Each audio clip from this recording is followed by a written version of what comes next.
பழம்னா வாழைப்பழம் தான். 3 நாள் ஆனாலும் கெடாமல் இருக்கிறதுக்கு ஒரு வழி கண்டுபிடிச்சிருக்கிறாங்க. அதுபோல் மிக உயர்ந்த உணவு. அதனால் இறைவனுக்கு படைக்கிற காரணம் என்னென்னா, தூது 108 நூல் இருக்குது. 108. அருட்பெரும் ஜோதி அருட்பெரும் ஜோதி தனிப்பெரும் கருணை அருட்பெரும் ஜோதி அகரம் என அறிவாகி அகரம் என அறிவாகி உலகமெங்கும் அமர்ந்த அகரம் உகரம் மகரங்கள் தம்மால் பகரும் ஒரு முதலாகி வேறுமாகி பல பேறு திருமேனி தரித்து கொண்டு புகரில் பொருள் 4 இடர் தேர்ந்து எய்த போற்றுனருக்கு அறக்கருணை புரிந்து அல்லார்க்கு நிகரில் மரக்கருணை புரிந்தாண்டு உள்ளும் நிருமலனை கணபதியை நினைந்து வாழ்வாம். அகத்தியனோ வால்மீகியோ ஆதிசேடன்தானோ மகத்துவமாம் சம்பந்தமாலோ சகத்திலகும் சச்சிதானந்தத்தின் தன்னழியோ என்னென்பேன் மெச்சும் மதிராமலிங்கவேள். ஓம் பெரியோர்களே, எல்லாம் வல்ல அருட்பெருஞ்சோதி ஆண்டவருடைய தனிப்பெரும் கருணையினாலே நம்முடைய இந்த தென்தமிழ்நாடு ஞானத்துக்கு நஞ்சை நிலம். நஞ்சை நிலத்தில் தான் கரும்பு விளையும், நெல் விளையும், மஞ்சள் விளையும், இஞ்சி விளையும், வாழை விளையும், இன்னும் பல பொருள்களெல்லாம் நஞ்சை நிலத்தில் தான் விளையும். மஞ்சள் இஞ்சி வாழை சாலை மிஞ்ச எங்கும் மலிந்திருக்கும் வளமனைத்தும் வாய்த்த நல்ல தேசமாம். இது யார் பிறந்த நாடுன்னா திருஞான சம்பந்தர் பிறந்தார். மஞ்சள் இஞ்சி வாழை சாலி, சாலினா செந்நெல். செந்நெல்லுன்னு என்ன? யாராவது பதில் சொல்லுங்க. கேரளாவிலேருந்து ஒரு அரிசி சிவப்பாக வருது, அதான் அதுக்கு கேரளா மட்டைன்னு பேர். கேரளா மட்டை. அதில் கஞ்சி வச்சு கொடுத்தா அவ்வளோ ருசியாக இருக்கும். அதில் அவல் செஞ்சு சாப்பிட்டா எடுத்து தின்னுட்டிங்கன்னா அப்புறம் கையை நிற்காது. நீங்கள் வேண்டானாலும் கையாக்க போயிடும். அவ்வளோ ருசியாக இருக்குது அந்த சிவப்பரிசியில் அரிசி. கேரளா அவல் பண்ணணும். செந்நெல்லுன்னா நெல் சிவப்பாக இருக்காது, கருப்பாமல் இருக்காது. சூரியனுக்கு செஞ்ஞாயிறுன்னு பேர். செஞ்ஞாயிறு காலையில் உதயமாகிற போது பாருங்கள், சிவப்பும் மஞ்சளும் கலந்து வரும். செஞ்ஞாயிறு. சூரியனுடைய வெப்பத்தை அதிகமாக வாங்கி எந்த நெல் விளையுதோ அது செந்நெல். 6 மாத பயிர் அந்த காலத்தில் இருந்த செந்நெல். அதிக சம்பான்னு சொல்லுவாங்க. சம்பா 6 மாதம் வயலில் விளையும். இப்போ குருவை 3 மாதத்துலேயே விளைஞ்சு போகுது. இன்னும் அதுக்கு கொஞ்சம் சீக்கிரமாக விளையிறாப்புலையும் கண்டுபிடிப்பாங்க போல. புளியெல்லாம் ஒரு காலத்தில் வருஷத்துக்கு ஒரு தரம் தான் காய்க்கும். இப்போ வருஷத்துக்கு 2 தரம் காய்க்கிறாப்புல கண்டுபிடிச்சிட்டாங்க. அதுபோல் செந்நெல்னா சூரியனுடைய வெப்பத்தை அதிகமாக வாங்கி விளையிறது எதுவோ அது செந்நெல். அதுபோக நாம் சாப்பிட்ற ஆகாரத்திலேயே மிக உயர்ந்தது தேங்காய். தேங்காய்ங்க எவ்வளோ உயரத்தில் விளையுது? 100 உயரத்தில் விளையுது. அதுக்கு மேலேயும் உயரம் நீண்டுட்டு போகுது. அப்போ என்ன? சூரியனுடைய வெப்பத்தை அது வாங்கிட்டு போகிறதா மிச்சம்தான் நமக்கு வருது. அதனால தான் இதுக்கு மேலே ஒரு உணவு கிடையாதுங்கிறக்காக தான் இறைவனை கொண்டு அதை படைக்கிறாங்க. பூவுன்னா தாமரைப்பூ, பழம்னா வாழைப்பழம் தான். யாராவது ஒருத்தர் ரூபாய் கொடுத்து பழம் வாங்கிட்டு வான்னு சொன்னான்னா நீ போய் கொய்யாப்பழத்தை வாங்கிட்டு வந்துடுறது, மாங்காய் வாங்கிட்டு வந்துடுறாரு. பழம் வாங்கிட்டு வானா வாழைப்பழம் தான். மாம்பழம், கொய்யாப்பழம், ஆப்பிள் பழம், திராட்சை பழம் இதிலெல்லாம் புழுத்து போயிடும். ரொம்ப நாளைக்கு தான் புழுத்து போயிருங்க, அழுகி புழுத்து போயிடும். எத்தனை நாளைக்கு இருந்தாலும் வாழைப்பழம் மட்டும் புழுக்காது, குழன்னு போகும். அப்படி புழுக்கிறாப்ப தான் பஞ்சாமிரத்தில் புழு வந்துடலாமே. எத்தனை மாதத்துக்கு அடைச்சி வைக்கிறாங்க பஞ்சாமிரதம். வாழைப்பழத்தில் புழுவே வராது. அதனால் அடியார்கள் என்றைக்கும் புழுத்து போக மாட்டாங்க. புழுத்து சாகிற வேலை அடியார்களுக்கு கிடையாது. அதனால தான் வாழையடி வாழை அப்படின்னார் வள்ளலார். அதனால் நீங்கள் மிக உயர்ந்த உணவு தேங்காய். இந்த புளிசோறு, தயிர் சோறு இதெல்லாம் எங்கேயாவது போகிற போது கட்டிட்டு போனீங்கன்னா அதுக்கு ஒரு குறிப்பிட்ட காலம் இது கெட்டு போயிடும். தேங்காய் சோறு மட்டும் 6 மணிக்கு என்னாங்கன்னா 10 மணிக்குள்ளே சாப்பிட்றணும் தேங்காய் சோறு, இல்லைன்னா கெட்டு போயிடும். 6 மணிக்கு தான் கிளறாங்க, 7, 8, 9, 10 4 மணி நேரத்தில் அது கொதன்னு போயிடும். 3 நாள் ஆனாலும் கெடாமல் இருக்கிறதுக்கு ஒரு வழி கண்டுபிடிச்சிருக்கேன். எங்கேயாவது போனீங்கன்னா தேங்காய் சோறுகளை எடுத்துருப்பாங்க, நான் சொல்கிற மாதிரி செய்யுங்க. 3 நாள் ஆனாலும் கிடையாது. அதுக்கு ஒரு பார்முலா இருக்குது. அருமையான பொன்னி அரிசி, பச்சரி, புழுங்கரிசி போட்டு சமைக்கணும். சமைக்கிற போதே அதில் உப்பு போட்டுறணும். இதில் சாதத்திலே உப்பு போட்டு வச்சிடணும். புழுங்கரிசி சாதத்தை வரித்து சாதத்தை கொட்டி தனியாக ஆற வச்சிடணும். தேங்காய் நல்லா ரொம்ப முத்துந்தாமல் இருக்கக்கூடாது, ரொம்ப இளம்பாமல் இருக்கக்கூடாது. அளவான காய் எடுத்து எல்லாம் துருவி தேங்காய் எண்ணெய், அது கடை கூட அது என்னெல்லாம் போடணும். இப்போலாம் கடை உளுந்து பருப்பெல்லாம் போடுவாங்க, அதெல்லாம் போட்டு நல்லா வதக்கணும். வதக்கி சாதத்தை பெரிய கோலையில் 2 படி 3 படி பிடிக்கிற கோலையில் போட்டு சாதத்தை அழைச்சி வச்சுக்கணும். இந்த தேங்காய் திருவதுக்கு தான் இதைய வேறொரு பாத்திரத்தில் வச்சுக்கணும். எங்கே சாப்பிட்றோமோ அங்கே போட்டு கிளறிக்கணும்.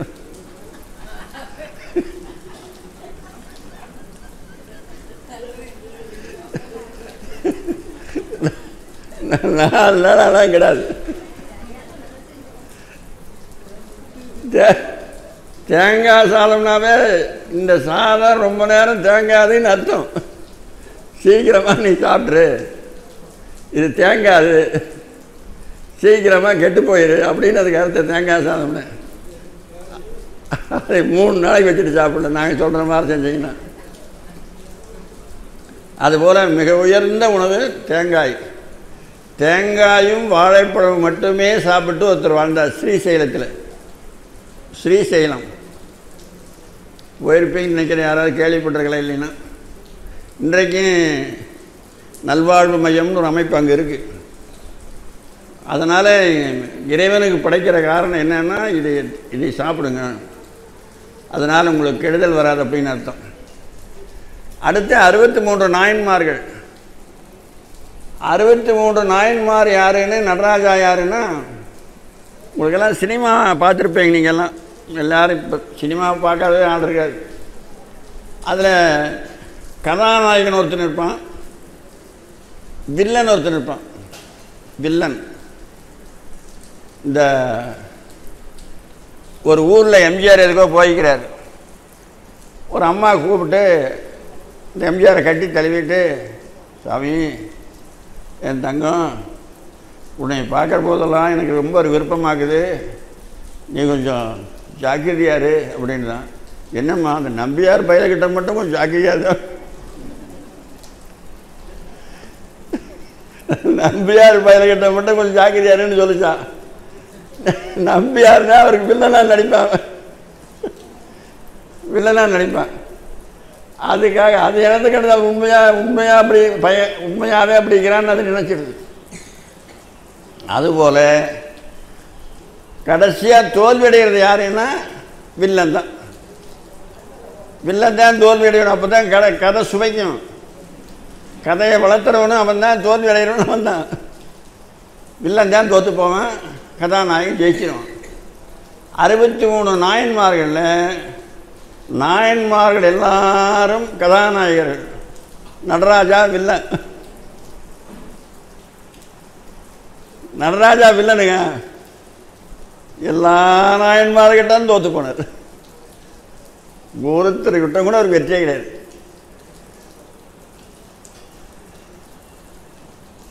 தூதுன்னு ஒரு நூல் இருக்கு. தூது அது மொத்தம் எத்தனை இருக்குதுன்னா 108 இருக்குது.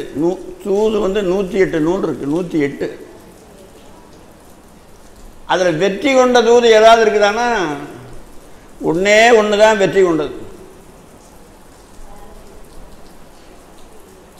பறவை மனை மீதிலன்றே ஒரு பொழுது தூது சென்ற பரமனருளால் வளர்ந்த குமரேசா.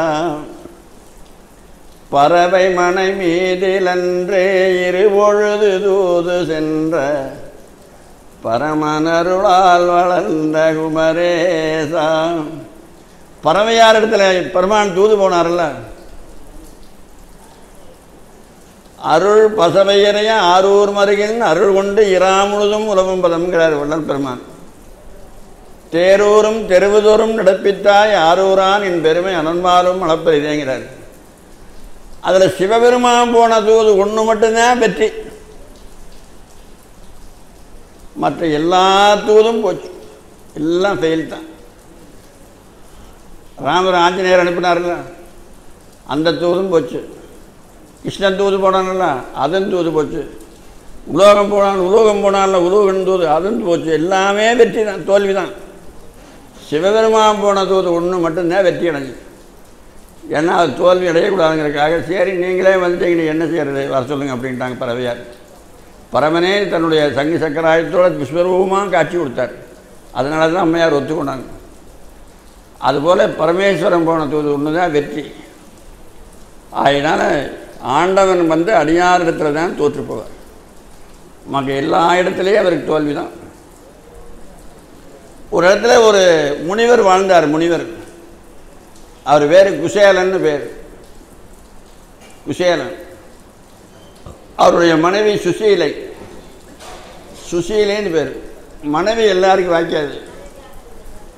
வாரியார் சாமி ஒன்று சொல்வார், ஒரு மனைவி கட்டிட்டு வாழ்கிறவனை விட 2 மனைவி கட்டிட்டு வாழ்கிறவன் ரொம்ப சிறப்பானவன் அப்படிம்பார். என்ன சாமி சிறப்பு அப்படின்னா, அவன் நரகத்தில் போய் துன்பப்பட வேண்டியது இல்லையா.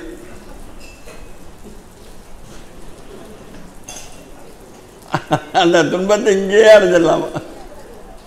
வாரியார் சொல்லு, நாங்கள் சொல்ல. அதுபோல் அவருக்கு சுசீலை மனைவினா அப்பேற்பட்ட கற்பு தெய்வம். அதாவது கணவனிடத்தில் ஒன்று இல்லைன்னு முறையிட்டதே கிடையாது அந்த அம்மையார். தினந்தோறும் நெய்வார புல்லுன்னு ஒரு புல் இருக்குது, நெய்வார புல்லுன்னு. அந்த புல்லில் விளையிற அரிசி போய் பொறுக்கிட்டு வருவார். நெல் விளைஞ்சி வயலில் அறுத்துட்டாங்கன்னா நெல் விழுந்து கிடக்கு, அதை போய் பொறுக்கிட்டு வருவார். கீரை கீரை சாப்பிட்ற கீரை இருக்குது, அதை கொண்டு வருவார். கீரையே சாப்பிட்டுக்குவாங்க. குழந்தை எத்தனை தெரியுமா? 27. அசுவனி, பரணி, கிருத்திகை, ரோகிணி, மிருது, இளந்திருவாதிரை, புனர்பூசம், பூசு, ஆயில்யம், மகம், பூரம், உத்திரம், அர்த்தம். 27 நட்சத்திரம் இருக்குது. அவர் குழந்தை தான். 27 குழந்தை. அந்த கஞ்சி காய்ச்சினா ஒவ்வொரு குழந்தைக்கும் அகப்பை தான் கணக்கு. பெரிய பையனுக்கு 4 அகப்பை, சின்ன பையன் ஒரு 4 பையனுக்கு 4 அகப்பை, அப்புறம் ஒரு 4 பையனுக்கு 3 அகப்பை, அப்புறம் ஒரு 4 குழந்தைக்கு 2 அகப்பை. இப்படித்தான் கணக்கு. அப்படி கணக்கு கொடுக்குற போது இவருக்கு ஒரு பங்கு கொடுப்பாங்க. இதை வாங்கி குடிச்சுக்குவார் இவர். அதுபோக இதை முக்கியமானது, இதை கவனிச்சுங்க. அத்தனை வறுமை கூழ் தான் காய்ச்சுறாங்க திறந்தோறும். காய்ச்சி இறக்கிற உடனே தர்மத்துக்குன்னு ஒரு அகப்பை எடுத்து அந்த அம்மா வச்சுருவாங்க. அவன் கரையேறதுக்கு வழி இதுதாங்க, வேற ஒன்றுமே கிடையாது. அத்தனை வறுமையிலேயே முதல் அகப்பை தர்மத்துக்கு எடுத்து விட்டத்து மேலே வச்சுருவாங்க. எந்த குழந்தையும் எடுக்கக்கூடாதுங்க. அவங்க கரையேறின பகவான் செல்வத்தை அள்ளி கொடுத்ததுக்கு காரணம் இந்த ஒன்று தான். ஏன்னா கீழே வச்சா குழந்தை எடுத்து குடிச்சு போடும். அது ஏங்க வைக்கிறாங்கன்னா, யாராவது அம்மா தாயேன்னு வந்து கேட்டால் எடுத்து கொடுக்குறது, யார் வந்து கேட்டாலும் அதை கொண்டு கொடுத்துருவாங்க. அறஞ்செய்யாத நாளே இருக்காது அவங்க வீட்டில். அத்தனை வறுமையிலையும் நீங்கள் எல்லாம் ஒன்று செய்யுங்க. மார்கழி மாதம் மட்டும் கோலம் போடக்கூடாது, எல்லா மாதத்துலேயும் போடணும். கோலம் போடுறதுக்கு இந்த வெள்ளை கல்லில் ஒரு பொடி கண்டுபிடிச்சிக்கிறோம், அது 1 கிலோ வாங்கி வச்சுக்கணும். அப்புறம் கலருக்கெல்லாம் பொடி விற்கிது, சேப்பு பொடி. அதை வெள்ளை கல்லில் போட்டு சேப்பு பொடி போட்டு விட்டிங்கன்னா எறும்பு வந்து விழுந்ததே செத்து போயிடும்.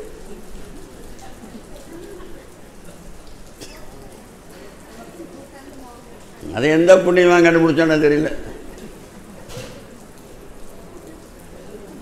அட அரிசி நெல் அரைச்சிட்டு வரீங்க, நெல் அரைச்சிட்டு வந்தால் அதில் குருணை வருமில்ல, குருணை, அது கஞ்சி காய்ச்சலுக்குமாகாது, பொங்கலுக்குமாகாது. அது மாவாக்கி வச்சுக்கலாம்.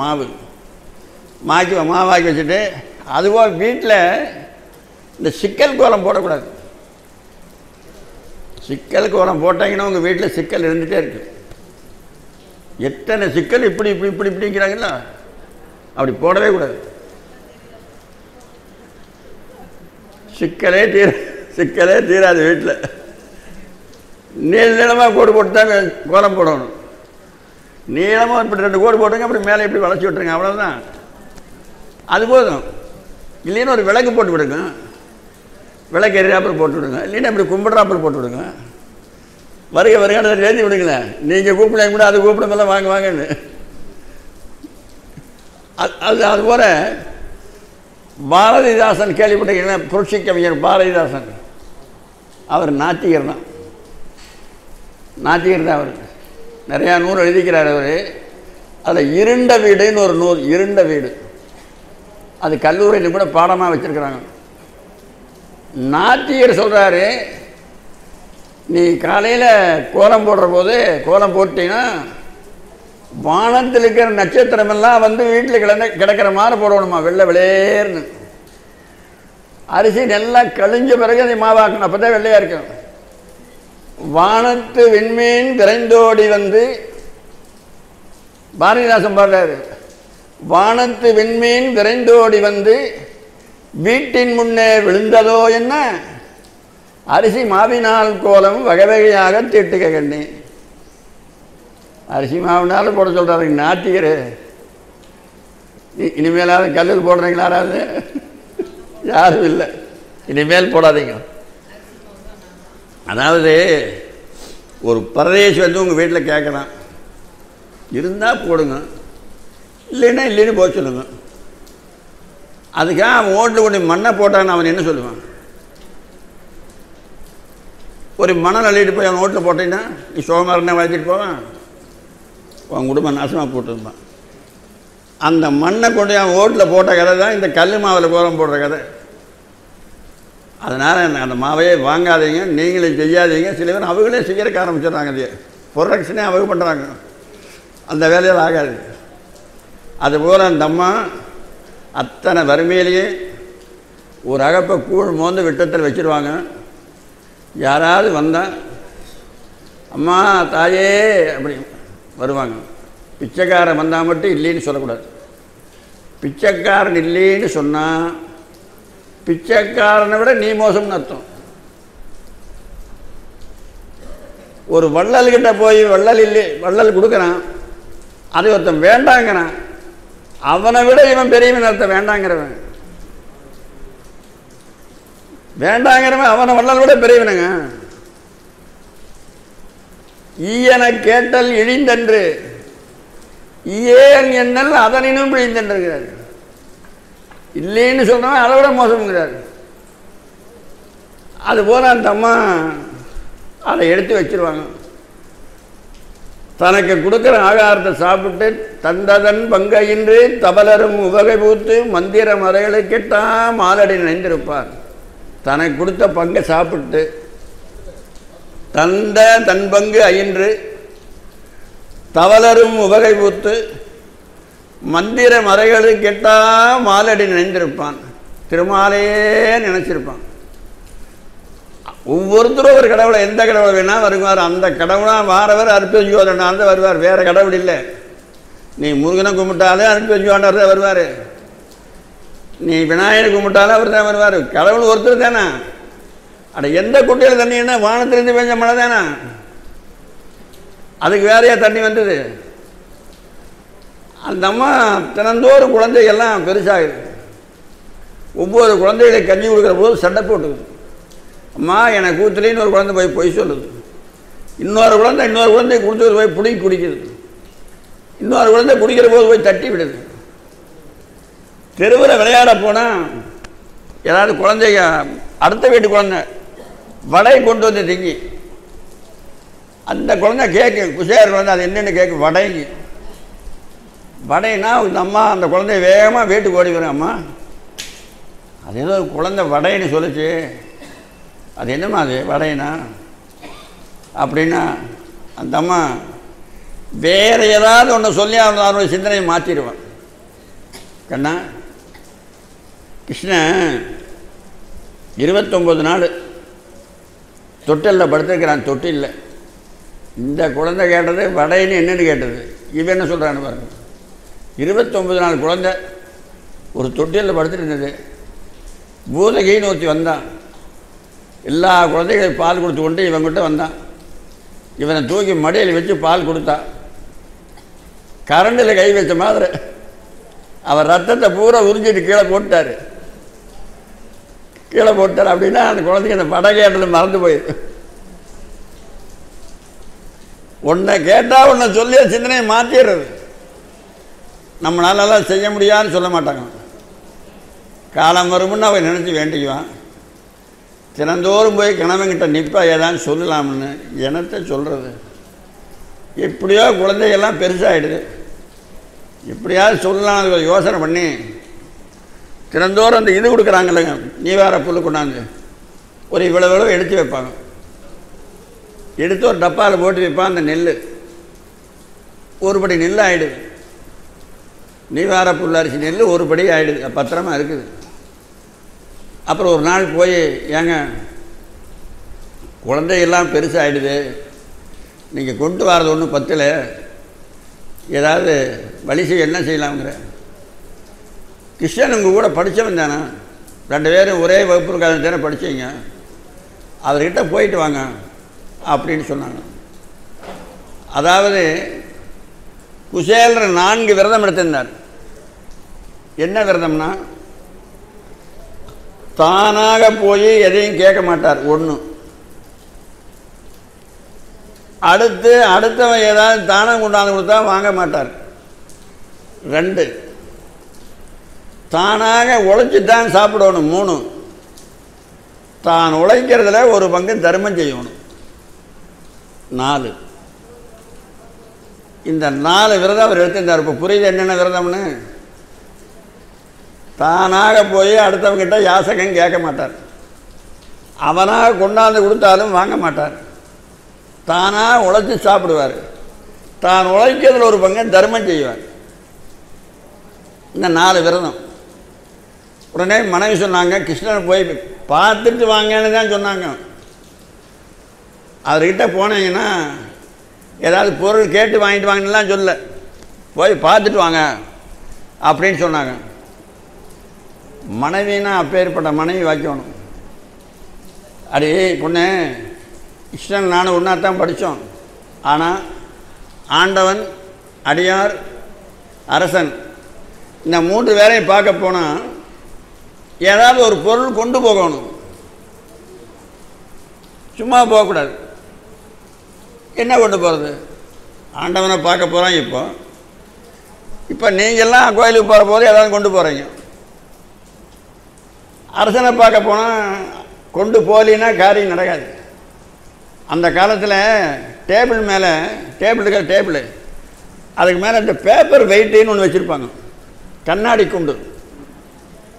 அதை ஒரு யாராவது ஒன்று கொடுத்தாங்கன்னா அது மேலே தூக்கி அந்த குண்டை வச்சுட்டாங்கன்னா அது காற்றில் போகாமல் இருக்கும், மேலே ஃபேன் ஓடுறதுனால போகாமல் இருக்கும். அந்த காற்றை வச்சுட்டா அந்த பேப்பர் எங்கேயும் நகராது. இன்னைக்கு என்ன பேப்பரும் வெயிட்டு வச்சாதான் நகருது.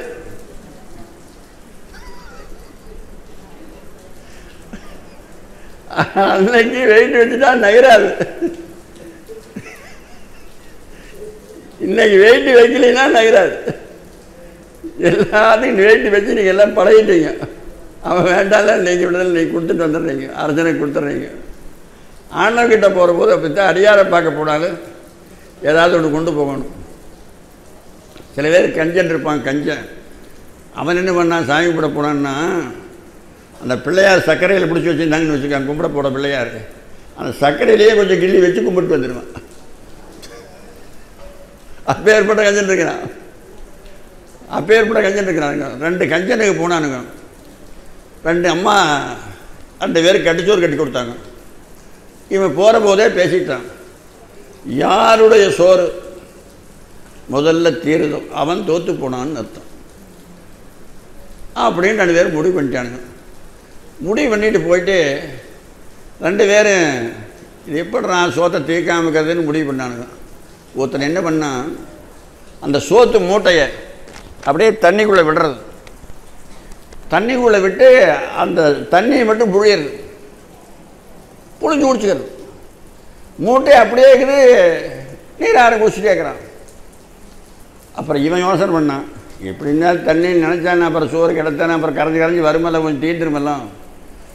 நம்மளுக்கு சோறு அப்படியே இருக்கணும், ஆனால் பசி ஆறணும். என்ன பண்ணலான்னு யோசனை பண்ணாவன் சோத்துக்கு தண்ணிக்கு மேலே சோத்து மூட்டையை தூக்கி பிடிக்கிறது, அந்த நிழல் இருக்கிற தண்ணியை குடிக்கிறது. சோத்து மூட்டையினுடைய நிழல் விழுகுமெல்லாம் தண்ணியில் அந்த தண்ணியை குடிக்கிறது. இப்படிப்பட்ட கஞ்சன் இருக்கிற நாட்டில் எப்படி மழை பெய்யும்? அப்புறம் உடனே நான் அவனை பார்க்க போனால் ஏதாவது ஒரு பொருள் கொண்டு போகணுமே, என்ன செய்யறதுன்னு கேட்குறாரு. அப்போ தான் அந்த அம்மா அந்த அவல் நான் கொஞ்சம் கொஞ்சமாக நெல் சேர்த்து வச்சுருங்க, அது அவல் அடிச்சு தரேன் அப்படிமா. அவல் அடிக்கிறது தெரியுமா உங்களுக்கு? தெரியுமா? நெல்லை ஊற போடணும், எந்த உரல் இடிக்கிறீங்களோ அது பக்கத்திலேயே வச்சுட்டு வறுக்கணும். சூடு ஆறுறக்குள்ளே இடிச்சிங்கன்னா அவல் ஆயிரும். சூடு ஆறுன உரம் இடிச்சிங்கன்னா மாவாயிரும். இப்போ இளையான்குடி மாறனாயினாருக்கு ஊற போட்ட அரிசி தான் கொண்டாந்து கொடுத்தாரு. இளையான்குடி மாறனாயர் ஊற போட்டு வயலில் கொண்டு போய் போட்டு விட்டு தான் அரிசி கொண்டாந்து கொடுத்தாங்க. அதை அந்த அம்மா அரிசி ஆக்கினாங்க. அது எப்படி அரிசி ஆக்கியிருப்பாங்க? ஊற சூட வறுத்தாங்க, வறுத்தபின் அரிசி ஆக்கின்னு சொல்கிறார் சேக்கிலார். வறுத்தபின் அரிசி ஆக்கி வாக்கிய உலையில் பெய்து வெறுப்பில் இன்னடிசில் ஆக்கின்னு சொல்கிறாங்க. வறுத்த பின்னு தான் அரிசி ஆக்கினாங்க. வறுத்த பிறகு ஜூடாகிற போதே இடிச்சின்னா அவல் ஆயிரும், ஜூடு ஆறுன பிறகு இடிச்சுன்னா மாவாயிரும். இந்த அம்மா எப்படி அரிசி ஆக்கியிருப்பாங்கன்னா, இந்த அம்மா இடிக்கலை, ஜூடு ஆறுறக்குள்ளையும் பிடிக்கல, ஜூடு ஆறுன பிறகும் பிடிக்கல. அந்த ஊறிக்கிற நெல்லை வறுத்து அரிசி நெல்லை கெட்டியாக்கிட்டாங்க. கெட்டியாக்கி ஒவ்வொரு நெல்லாம் உரிச்சு எடுத்தாங்க. உரிச்சு எடுத்துட்டு அரிசி ஆக்கினாங்க, இல்லைன்னா அரிசி ஆகாது. அதனால தான் வறுத்த பின் அரிசி ஆக்கி இவங்க தான் ஆக்கினாங்க அரிசி. அது மாதிரி அவளும் உங்களுக்கு எல்லாரும் கிடைக்க தெரியும். அந்த குசேலருடைய மனைவி இடிச்ச மாதிரி உங்களுக்கு கிடைக்க தெரியாது. என்ன அவங்க அப்படி இடிச்சான்னு கேட்குறீங்களா? அப்படி ஒரு தாய்மார் இன்னும் இந்த உலகத்தில் பிறக்கலை. அப்பர் உலகார திருக்கூடத்தில் யாராவது இருக்கலாங்கன்னு தெரியல. சாப்பிடுங்க. என்ன ஜூஸா? கொடுங்க கொடுங்க.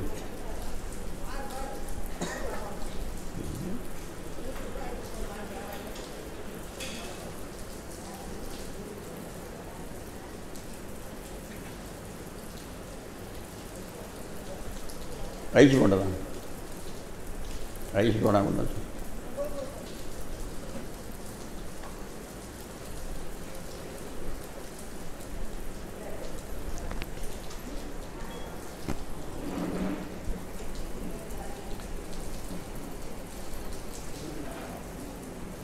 மஞ்சளிஞ்சி வாழை சாலை மிஞ்ச எங்கும் மலிந்திருக்கும் வளமனைத்தும் வாய்த்த நல்ல தேசமாம், அது அளவிறந்த அன்பர்களின் வாசமாம். பஞ்சரத்து பைங்கிளிக்கு செஞ்சொல் மொழி தேரிழையார் பன்முறையை பயிற்றுவிக்கும் நாடுமாம், அது உண்மையுணர்ந்தோர் உரையும் வீடுமாம். துங்கர் வாழும் பெருமை சான்ற புங்கமார்ந்த நாட்டின் நாமும் சோழ நாடாய் சொல்லுவார்கள் மேலோர், அதை வாழ மேலாய் வாழ்த்துவார்கள் நூலோர். அந்த நல்ல நாடதனில் சண்பயதாய் அது 6 பெயர்கள் உண்டுமே, நிலை பேரினிக்கும் நகரம் உண்டு ஆண்டுமே. ஐயா, இந்த 4 நாளாக கவிதையெல்லாம் ஒன்றும் ஏற்றலையா? எழுதிக்கிறீங்களா? எழுதுங்க. ஒரு நாளைக்கு ஒரு கவிதை அரங்கேற்றலாமே. ஓ சரி சரி. எல்லாம் சிறந்த கவிஞருங்க, அற்புதமாக கவிதை அப்படியே எதுவும் 3 வேளை அருமையாக எழுதுறாரு.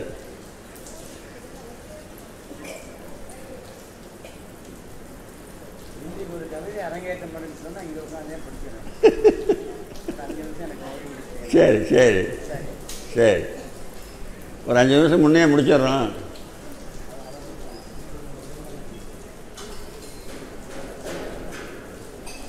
ஒரு 5 நிமிஷம் முன்னே முடிச்சிடுறோம். உங்கள் எழுதி ஒன்று அரங்கேற்றுங்க தினம்.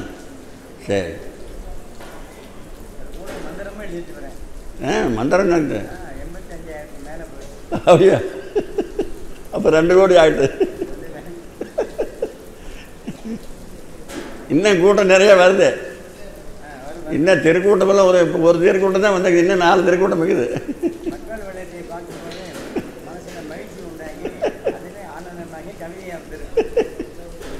சரி சரி.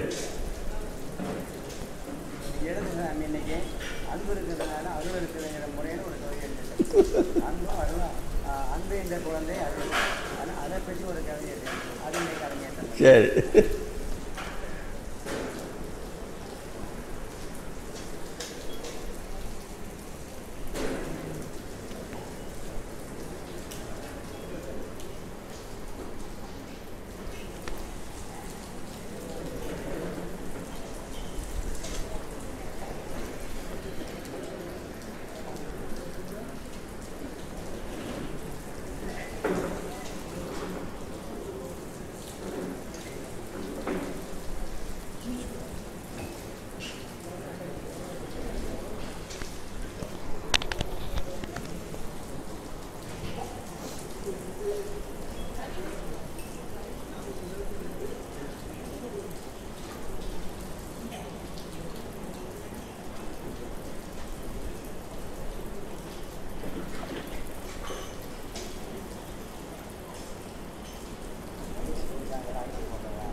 அருணா யார்?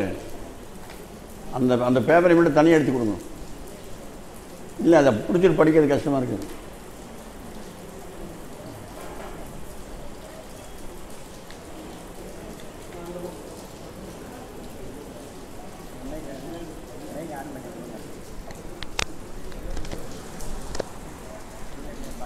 அதுதான் தனியாக எடுத்து கொடுங்க. அதை தனியாக எடுத்து கொடுங்க. பாரு, அது எப்படி மடங்கிட்டு பாரு, எப்படி பார்த்து படிப்பார். அது தனியாக எடுத்து கொடுத்தாங்க, அப்புறம் மாட்டிக்கலாம்.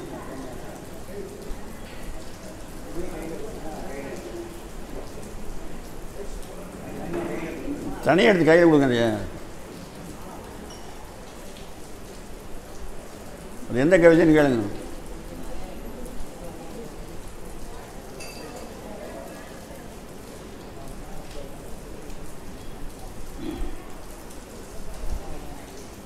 இப்பொழுது நம்முடைய இந்த மகாமந்திரத்துக்கு மூலம் ஆணிவேர். ஆணிவேர் ஐயா தான். ஆணிவேர் வந்ததுனால தான் இவ்வளவு கிளைகள்லாம் வளர்ந்துருக்குது.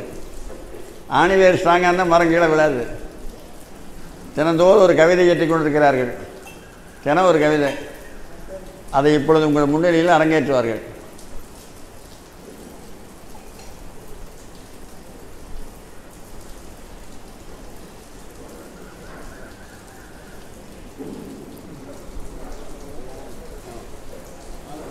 மைக்கு பிடிச்சிருங்க. நீங்கள் மைக்கு நீங்கள் பிடிங்க.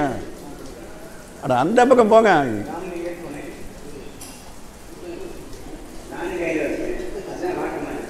சரி.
அழிஞ்சு போடாது. ஆக எங்களுடைய நிறைய அலுவலகங்களை பார்க்கும்போது எல்லா இடத்திற்கும் சென்று அநேக குருமார்களை சந்தித்திருக்கிறோம். அதாவது மெய்வெளி சாமியிலிருந்து, பழகுவதி மகானிலிருந்து, திண்டுக்கல் சாமியிலிருந்து, இங்கே கண்மூடா ஞானத்தை கற்றுக் கொடுக்கிற திருச்சி ராமசாமி தேசிகரிலிருந்து ஒரு 5-6 குருமார்களை எல்லாம் பார்த்திருக்கிறோம். எல்லோரும் தயவை பற்றி பேசினார்களே ஒழிய அந்த தயவுக்குரிய செயலை எவரும் செய்கிறார். ஆகையினாலே தயவு எங்க இருக்கிறது என்றால் அன்பு ஏறும் குழந்தை அருள். அருளும் தெய்வம் இருக்கும் இடம். இந்த இடம் தவிர தமிழகத்திலே எல்லாரும் வாய் சொல்லி வீரராக இருக்கிறார்களே ஒழிய உண்மையிலே செயலவில்லை. ஆகையினாலே தான் இங்கு நிலைத்திருந்து இத்தனை முதியோர்களையும் காப்பாற்றி ஒரு நாளைக்கு 6000-7000 செலவு செய்து இப்படிப்பட்ட கோடி மகாமந்திரத்தை ஐயாவுடன் சென்று நான் தாழ்மையோடு இப்படி நடத்தலாம் இருக்கிறேன் என்று சொன்ன உடனே சிறப்பாக நடத்தலாம் என்று சிரித்துக் கொண்டே சொன்ன அந்த ஒரு புன்னகை 1 கோடி வரும். ஆகையினால இந்த கோடி மகாமந்திரத்தை இங்கே முழுமையாக நிறைவேற்றி அந்த புண்ணியத்தை அனைவருக்குமே பங்கு போட்டு கொடுக்கும்படியாக சாமி பெருந்தவருடைய உள்ளத்தோடு தயவோடு சொல்லியிருக்கிறார்கள். ஆகவே இதை மிதமாக சொல்ல இல்லாமல் அனைவரும் அவர் மந்திரம் நாங்கள் சொல்லும்போது தொடர்ந்து மந்திரங்களை விடாது சொல்ல வேண்டும் என்று தயவோடு அன்போடு கேட்டுக்கொள்கிறேன். ஓம். அடுத்து சுசீலாம் அவங்க என்ன செய்வாங்கன்னா, பசி தாங்க முடியாத பசி வந்தால் ஒரு கயிற்று எடுத்து போட்டு வயிற்றை கட்டிக்குவாங்க. இடுப்பில் பெல்ட் போடுறோம்ல அந்த மாதிரி வயிற்றை கட்டிக்கிறது. பசிக்கு அப்புறம் என்ன செய்யறது? எங்கே போய் கேட்குறது? அந்த அம்மா அவள் இடித்தாங்க. அவள் இடித்த மாதிரி நீங்கள் இடிக்க முடியாதுன்னு ஏன் சொல்கிறோம்னா, 27 குழந்தைகளுக்கும் தெரியாமல் இடித்தாங்க பாருங்கள். அதுதான் பெருசு. ஒரு குழந்தைக்கு தெரிஞ்சுன்னா அவள் போய் சேருமா? எத்தனை ரகசியமாக அதை செஞ்சுருப்பாங்க. தூங்குற போது இடிக்கிற சத்தம் கேட்டு ஒரு குழந்தை எந்திரிச்சுன்னு என்ன ஆகிறது? அவள் போய் சேராது. அப்புறம் உடனே இவருக்கு கொஞ்சம் அவள் கொடுத்தாங்க. இதை கொண்டு பகவானுக்கு கொடுங்க அப்படின்னு அந்த அவல் மூட்டை கொடுத்தாங்க. அந்த அவல் கொடுத்துக்கிற மூட்டை துணி இனிமேல் தைக்கிறதுக்கு இடம் இல்லாமல் தைச்சிருக்கு. இனிமேல் தைக்கிறதுக்கு இடம் இல்லை. அப்படி தைச்சா அப்புறம் அத்தனை தரம் கிழிஞ்ச துணி, அத்தனை ஒட்டு போட்டிருக்கிறதுல அது முடி போட்டு கொடுத்தாங்க. அந்த முடி கிருஷ்ண பகவானை தவிர வேற யாராலையும் அவுக்க முடியாது. அந்த அம்மா அப்பேற்பட்ட முடி போட்டு கொடுக்குறாங்க. ஏன் போயிட்டார கணவனுக்கு பசி வந்தால் சாப்பிட்டு என்ன பண்ணுறது? அவனை தவிர வேற எல்லாரையும் முடிஞ்சு நமக்கு முடியுமா? தன்னை உணர்ந்த தத்துவ ஞானிகள் முன்னை வினையின் முடிச்சை அவிழ்ப்பார். எங்கே அவர் பார்க்குறான் முன்னை வினையினுடைய முடிச்சை ஞானிகளால் தான் வைக்க முடியும், மற்றவனா முடியாது. தன்னை உணர்ந்த தத்துவ ஞானிகள் முன்னை வினையின் முடிச்சை அவிழ்ப்பார், பின்னை வினையை பிடித்து பிசைவார். அதுபோல் அந்த அம்மா பகவானு மட்டும் வைக்கிற முடி போட்டு கொடுத்தாங்க, வேற எவனாலையும் முடி வைக்க முடியாது. அப்படி கொண்டு போனார். அந்த நாளில் போகிற போது ஆற்றை தாண்ட வேண்டிய நிலை வருது. கங்கையை தாண்டணும். என்ன செய்கிறது? கையில் காசு இல்லை. நீங்கள் உலகில் ஏதாவது ஒரு காரியத்தை யாருக்கிட்டவாது சாதிக்க போனீங்கன்னா அவனுக்கு அறிவுரை சொல்லக்கூடாது. அறிவுரை சொன்னீங்கன்னா நீங்கள் போன காரியம் பாஸ் ஆகாது. அவன் நல்லவனாக கெட்டவனா 4 வாச புகழ்ந்து பேசு. அதை எப்படியே கண்டுட்டு போகிறான். ஏங்க உங்கள மாதிரி இருக்குமா? நீங்கள் வேறு தங்கம் வேறையா? தங்கம் கூட மாசு இருக்குது, அது நீங்கள் மாசு இல்லாத தங்கமுங்க. கல்லாத ஒருவனையான் கற்றா என்றேன். ஒரு புலவர் பாடுறாரு, பள்ளிக்கூடத்துக்கே போகாத ஒரு பயிரை போய் நீ ஏராளமாக படிச்சிருக்கிறேன்னு சொன்னேன். கல்லாத ஒருவனையான் கற்றா என்றேன், காடாளும் மரவனை நாடாள்வா என்றேன். பொருளாத ஒருவனையான் நல்லா என்றேன், போர்முகத்தை அறியானை புலியே என்றேன். மல்லாரும் புயம் என்றேன் சூம்பட்டோலை, வழங்காத கையனையான் வள்ளல் என்றேன். அவன் கையை ஒருத்தர் கொண்டு கொடுத்ததே கிடையாது, ஆனால் வள்ளல் போய் போடுறாரு. வழங்காத கையனையான் வள்ளல் என்றேன். அவன் என்ன சொன்னான்? நீ சொன்னதை பூரா என்கிட்ட இல்லை, அதனால் உனக்கு இல்லைப்போ. இல்லாத சொன்னேனுக்கு இல்லை என்றான், யானும் என் குற்றத்தால் ஏகின்றேனே அப்படின்னு ஒரு பாடுறாரு. அதுபோல் அவர் எடுத்துகிட்டு போனார். ஆற்ற கிடக்கணும். அப்பா வேடனே, நீ யார் தெரியுமா? என்ன? எங்கள் அம்மா அப்பா பையன் நான். உம்மா அப்பா பையனுங்கிறதுக்கு நான் சொல்ல, உன்னுடைய குல பெருமை தெரியுமா அப்படின்னா. என்ன சொல்லுங்க சாமி கேட்குறேன். முருகப்பெருமான் இருக்கிற முருகப்பெருமான், அந்த முருகப்பெருமான் உன்னுடைய மருமகன்டா. சுவாமி, முருகனுக்கு நான் மாமனார். ஆமாம், வேடர்களை குறைத்திட்டேன்னு அவன் கட்டினான். முருகனுக்கு நீ மாமனார்னா உன் பெருமை என்ன அப்படின்னா. சுவாமி நீங்கள் எங்கே போகணும்? ஏறி உட்கார கொண்டு போய் விட்றேன் பாரு. புகழ்ந்துக்கு மயங்கி போனான் பார்த்தீங்க. புகழ்ச்சிக்கு ஆண்டவனே புகழத்தாங்க விரும்புகிறான். கடவுள் மேலே யாராவது திட்டி பாடிக்கிறாங்களே இது வரைக்கும்? கடவுளை திட்டி பாடினாலும் அதுக்கு நிந்தாஸ்துதின்னு தான் பேர். அதுவும் துதி தான். காலமேகப்பட ஒரு வைத்தீஸ்வரன் கோயிலுக்கு போனார். அங்கே போய் சொல்கிறார் நடராஜாவை பார்த்துட்டு, என்னையா நீ நோய் இல்லாத ஆள் நினச்சிட்டு வந்தேன், நீங்கள் உனக்கு இருக்கிற நோய் தீர்க்கறக்கே முடியாது போல இருக்குது அப்படின்னாரு. என்னப்பா எனக்கு நோய்? உனக்கு வாதக்கால், வாதம் பார்த்தீங்கன்னா ஒரு கையங்கால இழுத்துக்குதெல்லாம். நடராஜா அப்படி தான் நினைக்கிறாரு. வாதக்காலம் தனக்கு, உன் மச்சினனுக்கு சக்கரை நோய் என்னன்னு கடலையே மட்டும் கருத்து கிடக்கிறான். மைத்துனருக்கு நீரிழிவாம், புள்ள பெரிய பையனுக்கு மகோதரம் விநாயகர், போத பெருவயிராம் பிள்ளை தனக்கு ஓதக்கேடு, வந்த வினைதிருக்க வகையறியார் வேலூரார் எந்த வினைதிருப்பார் அவர்.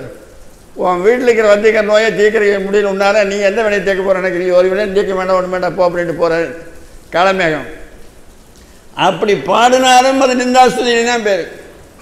கடவுளே புகழ்ச்சியை தான் விரும்புகிறார், இகழ்ச்சியை விரும்புறதே இல்லை. திருப்புகழ்னு தானே படிக்கிறாரு, திருவடி புகழ்ச்சியை தானே விளநாள் வச்சுக்கிறாரு. அதனால் நீ எந்த ஒரு காரியத்தை யார்கிட்ட சாதிக்க போனீங்கன்னா அறிவுரை கூறுறதை இன்னையிலேருந்து மறந்துருக்கணும். ஏதாவது கேட்டால் ஒரு பயனுள்ளதாக மனசில் வச்சுருக்கணும். அறிவுரை கூற வேலையாக அங்கே இருக்கக்கூடாது. அவன் நல்லவனா உன் காரியம் முடியும்னா அப்படி செய்ய, அவனை திருத்தோன்னா நீ ஒன்றும் எதிர்பார்க்காம போனீங்கன்னா அவனுக்கு நல்லதை சொல்லு. நீ ஒன்றும் அவங்ககிட்ட எதிர்பார்க்குற வேலை இல்லைன்னா அவனுக்கு நல்லதை சொல்லு. அவங்ககிட்ட அவனால் உன்னால் எனக்கு காரியமாக வேணும்னா அவனை போந்து தான் பேசணும். அந்த புறம் போயிட்டான். அந்த புறம் போனால் 2 புறம் நிழல் தூங்குதுங்க, நிழல் தூங்குது. அங்கே போனால் கடுமையான வெயில் காலம், நடு ரோட்டில் நடந்து போகிறான். ஏன் இந்த கடுமையான வெயிலுக்கு பயந்துட்டு எத்தனை புழுவும் எத்தனை பூச்சி எத்தனை எறும்பு நிழலில் வந்து படுத்திருக்கேன். நான் நடந்து போனேன்னா அந்த எறும்புக்கு நொய்யரிசி இருக்கு, என்கிட்ட நொய்யரிசி இல்லை. ஆனால் அதை கொல்லாமல் இருக்கலாமில்ல, அதுக்கு ஒரு இடையூறு செய்யாமல் இருக்கலாமில்ல. அதனால் 12 மணி வெயிலில் இந்த அக்னி நட்சத்திரத்தில் நடுரோட்டு நடந்து போனானுங்க. அதைத்தான் நல்லது செய்யல ஆற்றியராயினும் அல்லது செய்யலோம்புமின். நீ நல்லதை செய்யாவிட்டாலும் பரவாயில்ல, கெட்டதை செய்யாமறான், அதே ஒரு நல்லது. எப்படியோ நடந்து போயாச்சு. அரண்மனை அவ்வளோ தூரத்தில் தெரியுது. எல்லாம் கியூ வரிசையில் நிற்கிறாங்க. எல்லாருமே பரிசை நிற்கிற போது இவன் என்ன பண்ணுறான், இவனுக்கு பின்னால் ஒருத்தர் வந்தானா இவன் போய் அவனுக்கு பின்னால் நின்றுக்கிறது. பார்த்தா அவ்வளோ வசிங்கவன். ஒரு சும்மா ஒரு காந்தி அடி மாட்டா ஒற்றை ஆடை, கந்தல் ஆடை. கந்தல்னா முழங்காலுக்கு மேலே கட்டுறது, கிளியாமல் இருக்கணும், கிளியாமல் இருக்கணும், துவைச்சிருக்கணும், அழுக்கு இல்லாமல் இருக்கணும். அதுக்கு பேர் தான் கந்தேன்னு பேர். 1000 ஓட்டை போட்டிருந்தா அது கந்தல்னு பேர். கந்தல் நம்முடைய உடம்பு கந்தல். அங்கார பொக்கிஷம் கோபக்களஞ்சியம் ஆனவந்தான் நீங்க அரண்மனை பொய் வைத்த கூடம் விண்ணீடி வளரு தேங்கார் பெருமதில் காமவிலாசம் இத்தேகங்கந்தல். இந்த தேகம் கந்தல் பட்டினத்தார் சொல்கிறார். அதுபோல் அவன் கட்டிட்டு போனது கந்தல் ஆடை இல்லை, கந்தை. அது கட்டிட்டு போய்க்கிறான், பின்னால் போய் நின்றுக்கிறான். அப்புறம் எல்லாரும் போயிட்டாங்க. கடைசியாக போனான். காவலாளி 2 பேர் நிற்கிறாங்க. அதை பார்த்தான். யாரப்பா நீ? நான் பகவானை பார்க்கலான்னு வந்துக்கிறேனுங்க. அவன் சொன்னான், இந்த பிறவியில் நீங்கள் பார்க்க முடியாதுங்க, பகவானை பார்க்கிற கோலத்தியால் நீ வந்திருக்கிற. எல்லாரும் நவரத்தனங்களை தட்டில் ஏஞ்சிட்டு கியூ வரிசையில் நிற்கிறான். நீ ஒன்றும் இல்லாமல் ஒற்றையாடையோடு நீ வந்திருக்கிறியே, இந்த பிறவியில் நீ மறந்துடுங்க. சரி நான் போயிடுறேன், ஆனால் நான் ஒரு செய்தி சொல்கிறேன், அதை மட்டும் போய் அங்கே சொல்லிடு. என்னான்னு கேட்டான். உங்களை பார்க்கறக்கு ஒருத்தன் வந்திருக்கிறான். அவன் பேர் குசேல் நாமம். அதை போய் சொல்லிடுறேன். உன்னை இந்த காவலாளி போனான். பகவானை கீழே விழுந்து கும்பிட்டான்.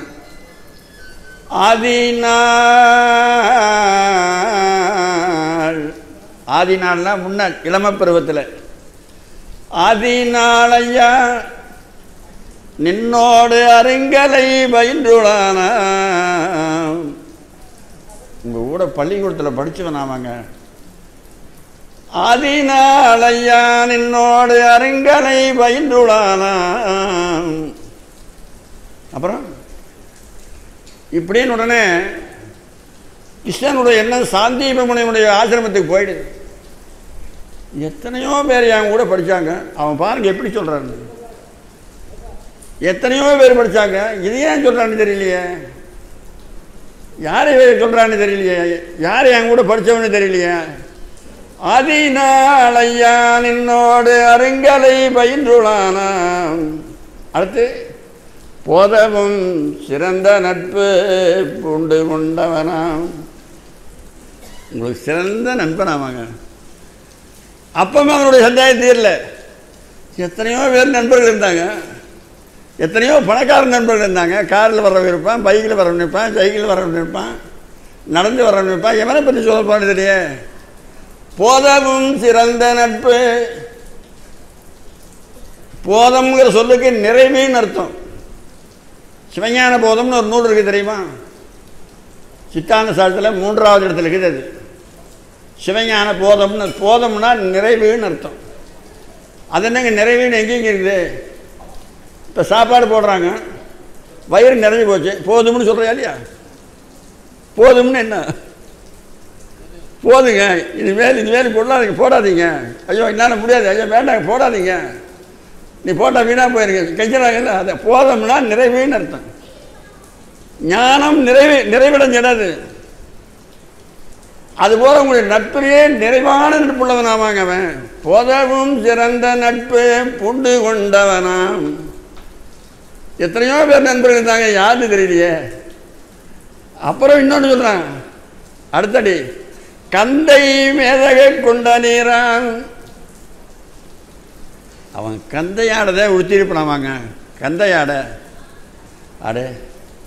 கந்தையாடை உடுத்திட்டு எத்தனோ பேர் வந்தாங்க. அவன் எவன்னு தெரியல. இவன் பாரு என்ன வேலை செய்யறான்னு சொல்ல போனவன். ஒரே வார்த்தை குசேரன்னு சொல்லி இந்த வேலையில் இருக்கிற இடம் பண்ண சொல்லவே இல்லை. அவன் ஆர்வத்தை தூண்டணும். அவன் ஆர்வத்தை தூண்டி என்னடா அவன் போட்டு குழப்பறான். யாரா எவனு தெரியலையேன்னு. போதவும் சிறந்த நட்பு பூண்டு கொண்டவனாம். கந்தை மேதகை கொண்ட நீரான். மெய் மறையவர் குலத்தான். இன்னும் பேர சொல்லு பாருங்க. மெய் மறையவர் குலத்தான் எத்தனையோ இருப்பை குடிச்சாங்க, எவன்னு தெரியலையே. மெய் மறையவர் குலத்தான். அப்புறம் கோதரு குணத்தின் மிக்கான். குற்றமில்லாத குணமுள்ளவனுங்க. கோதரு குணத்தின் மிக்கான். அப்புறம் குசேரன் என்று எம்பினான் பேர். குசேரன்னு சொன்னானுங்க. இந்த பயல முதல்ல எடுத்துடனே சொல்லியிருந்தா அவன் அங்கே நிற்க விட்டுருக்க மாட்டான். இவன் வரலாறு பூரா சொல்லணுங்கிற கதை எப்படி சொன்னது? இப்போ யாருங்கிறத அவருக்கு புரிய வைக்கணும்ல. அதுக்காகத்தான் கடைசியில் கொண்டாந்து பேர சொன்ன காரணம் அதுதான். எடுத்துடனே குசேரன் சொல்லி தான் போய் சீக்கிரம் கூட்டான்னு சொல்லியிருப்பான். திரைக்கெல்லாம் இடம் இருக்காது. குசேலன் என்று எம்பினான் பேர். இது கேட்ட உடனே ஒரு அம்மா காலையில் குழந்தைக்கு சோத்தை போட்டு வச்சுட்டு காட்டுக்கு போயிட்டான். கிண்ணத்தில் சோறு போட்டு பக்கத்தில் வச்சுட்டு அது பசியான நேரம் தின்னுடுது. அப்புறம் பொழுதோட 6 மணி 7 மணிக்கு தான் அவர் அம்மா வருவான். அம்மாவில் காணவேன்னு குழந்தை அழுதுட்டு உட்காந்துக்குது. அம்மா அங்கே வர்ற போதே பேசிட்டு வர சத்தம் கேட்குது. குழந்தைக்கு எப்படி இருக்கு மனசில்? தாயது வருகை கேட்ட தனியிளங்குழவி போன்று. தாயார் அங்கே வார சத்தம் கேட்குது. தனியாக உட்காந்துருக்க அந்த குழந்தை, இன்னொரு குழந்தை இல்லை, தனி குழந்தை. தாயது வருகை கேட்ட தனி இளங்குழவி போன்று நேயமிக்குடையனாகி நெஞ்சினில் வகை பூப்ப. அப்படியே உள்ளத்தில் பொங்கி வழியுதுங்க பகவானுக்கு. அந்த ஒரு நண்பனை பார்க்கணுங்கிற ஆசை. பள்ளிக்கூட நண்பன் இல்லையா? உண்மையாகவே நாங்கள் சொல்கிறோம், பள்ளிக்கூடத்து நட்புக்கு ஒரு தனி சிறப்பே விடுங்க. அந்த நட்புக்கு யாராவது அனுப்பி ஆய்வீங்களே இல்லையா எங்களுக்கு தெரியும். அது பள்ளிக்கூட நட்புன்னா அது எப்பேற்பட்ட நட்புன்னு எங்களுக்கு புரியுங்க. ஆமாம், தாயது வருகை கேட்ட தனி இளங்குழவி போன்று நேயமிக்குடையனாகி நெஞ்சினுள் வகை பூப்ப. என்ன சொல்கிறான்? போயழைத்திடுமின் இன்னே. அதோடு நிறுத்திக்கலாம்ல. போயழைத்திடுமின் இன்னே, அதோடு நிறுத்திக்கலாம்ல. போயழைத்திடுமின் இன்னே 3 தரம் சொல்கிறான். சீக்கிரமா போவான், உடனே இதுக்கு மேலேயும் சொல்லுவான். ஏன் சொல்லினா, இலக்கணம் இன்மை நோக்கி இதற்கு மேல் சொன்னானல்லன். இதுக்கு மேலே சொல்றதுக்கு தமிழ் இலக்கணத்தில் சட்டம் இல்லை. கோர்ட்டில் கூப்பிட்றானல்ல வாதிய, அண்ணாமலை அண்ணாமலை அண்ணாமலை 3 தடவை கூப்பிடுவான். 3 தடவைக்குள்ள போகலின்னா ஆப்சென்ட்ருவான். கண்ணப்ப நாயனார் கண்ணை பிடிங்க அப்பனார். ஆண்டவன் கையை பிடிச்சிட்டாரு. கையை பிடிச்சிட்டு கண்ணப்பா நில்லு, கண்ணப்பா நில்லு, கண்ணப்பா நில்லு 3 தடவை சொன்னார். இந்த 3 தடவை ஏன் சொன்னாருன்னா, முதல்ல ஒரு தடவை எதுக்கு சொல்கிறாருன்னா, அடே கண்ணப்பா அது கண்ணப்பா, அது அட காதோ மூக்கோ இல்லை, அது கண்ணு, கொஞ்சம் பொறு அப்படிங்கிறக்காரு கண்ணப்பாதுன்னு சொன்னார். அவன் சொல்லல, அப்புறம் பிடிக்கிட்டாரு. அப்புறம் கண்ணை அப்பா போகிறான். அப்பா இருக்கு அதை நீட்டுறாங்க கூட 2வது அவன் கண்ணுக்கு வச்சுக்கலாம்ல. அப்போ நிற்கிறேன், அப்போ விடல, அப்புறம் தான் கண்ணை அப்புறம் வேலை நிறுத்து அப்படின்னு சொல்லி 3 தடவை சொன்னார். இதை விட இன்னொன்று, ஆண்டவனுக்கு 3 கண்ணு இருந்ததில்ல, அவன் முக்கண்ணனாச்சே, முக்கண்ணன். 3 கண்களாலே கண்ணப்பனுடைய அன்பை அளக்க முடியல. கண்ணப்பனுடைய கண்ணை வச்ச பிறகுதான் அவனுடைய அன்பு புரிஞ்சுது. 3 கண்ணு அவனுக்கு இருந்ததுங்க, அளக்க முடியும். அந்த கண்ணு 10லே இங்கே கண்ணப்பனுடைய அன்பு அளக்கிறதுக்கு. அவனுடைய வடிவெல்லாம் நம்பக்கல் அன்பென்றும், அவனுடைய உருவம் பூரா அன்பு. ஓ நாயன்மா இருக்கிறாங்களே 63 பேர், அது ஒரு குடம், ஒரு குடத்தில் மண் குடத்தில் தேன், மண் குடத்தில் தேன் ஊற்றி வச்சிருக்குது. 63 குடத்தில் தேன் ஊற்றி வச்சிருக்குது. திருஞான சம்பந்தர், திருநாவுக்கரசர், நாயன்மார் பூரா இருக்கிறாங்க. இதில் கண்ணப்ப நாயனார் அப்படி இல்லை, அந்த குடமும் தேனால் செய்யப்பட்டது. அவனுடைய வடிவெல்லாம் அந்த அந்த குடமும் தேனால் ஆனது. எப்படி ரொம்ப அன்பால் ஆயிருந்தான். அவனுடைய வடிவெல்லாம் நம்பக்கல் அன்பு. எல்லாரும் சுகமாக இருங்க. நாளைக்கு பேசுகிறேன்.